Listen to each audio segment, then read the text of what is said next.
ভারতের প্রধানমন্ত্রী নরেন্দ্র মোদির ছবি নিজ হাতে এঁকে এবং তার জন্য তৈরি করা পোশাক নিয়ে ঢাকার রাস্তায় ঘুরছেন এক মহিলা। মোদিকে পিতা সম্বোধন করা ওই মহিলার ইচ্ছা মোদির সাথে দেখা করে এগুলো তাকে উপহার দেবে সে। আমি তো ছোটবেলায় যখন পড়াশোনা করতাম আমি ছবি আর্ট করতাম, আমি তখন আর্ট করতাম, কিন্তু টুকটাক নিয়ে আর্ট করছি। আমি পাঞ্জাবি গুলো আমি বানাইছি, এই কোটটা আমি বাইরে থেকে টেইলার্সের থেকে বানাইছি।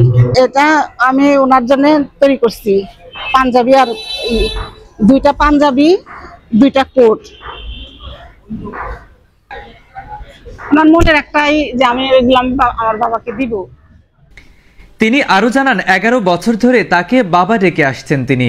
দীর্ঘদিন টিউশনির টাকা জমিয়ে ভারতেও গিয়েছিলেন মোদির সাথে দেখা করার উদ্দেশ্যে, তবে সে স্বপ্ন পূরণ হয়নি তার। আমি আজ 11টা বছর যাবত আমি ওনারে আমার ধর্মের পিতা ডাকছি।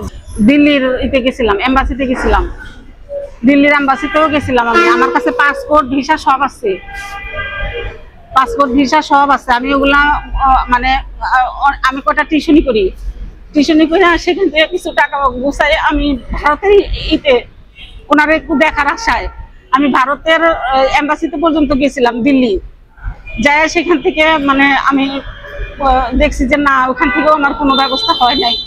পরে আমি আবার বাংলাদেশে ফিরে আসি। মুসলিম হলেও মোদিকে মানুষ হিসেবে ভালোবাসেন তিনি। তাকে দেখলে তার মৃত বাবার কথা স্মরণ হওয়ার পাশাপাশি একবার দেখা হলে জীবন সার্থক হতো বলেও জানান এই মহিলা।